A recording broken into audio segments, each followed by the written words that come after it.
اعوذ باللہ من الشیطان الرجیم، بسم اللہ الرحمن الرحیم۔ السلام علیکم ورحمۃ اللہ وبرکاتہ۔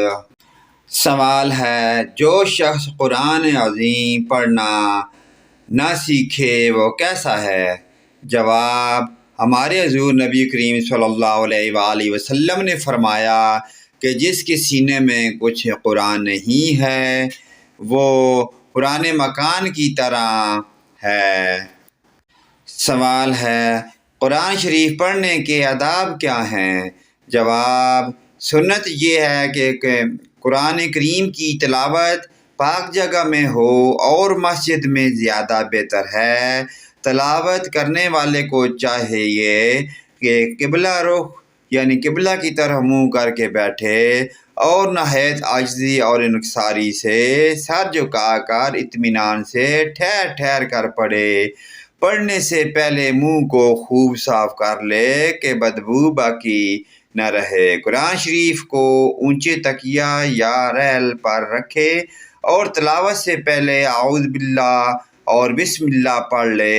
بلا وضو قرآن کو ہاتھ نہ لگائے کیونکہ ہاتھ لگانا گناہ ہے اور سننے والا خاموش دل لگا کر سنے۔ قرآن کریم پڑھنے کے قابل نہ رہے تو کیا کرنا چاہیے؟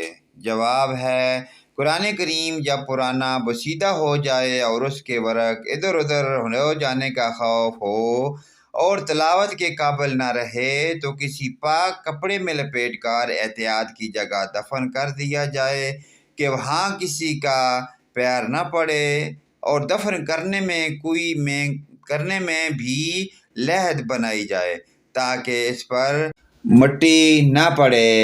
سوال ہے، کیا صحیح قرآن شریف آج کل ملتا ہے؟ جواب، جی ہاں، قرآن شریف ہر جگہ صحیح ملتا ہے۔ اس میں ایک حرف کا بھی فرق نہیں ہو سکتا، اس لیے کہ اس کا نگہبان اللہ ہے۔ سوال، قرآن شریف کس لیے آیا ہے؟ جواب، اللہ تعالیٰ نے اپنے بندوں کی صحیح رہنمائی کرنے کے لیے قرآن عظیم اتارا تاکہ بندے اللہ اور اس کے رسول کو جانیں، خدا اور رسول کے احکام کو پہچانیں اور ان کی مرضی کے موافق کام کریں اور ان کاموں سے بھی بچیں جو خدا اور رسول کو پسند نہیں۔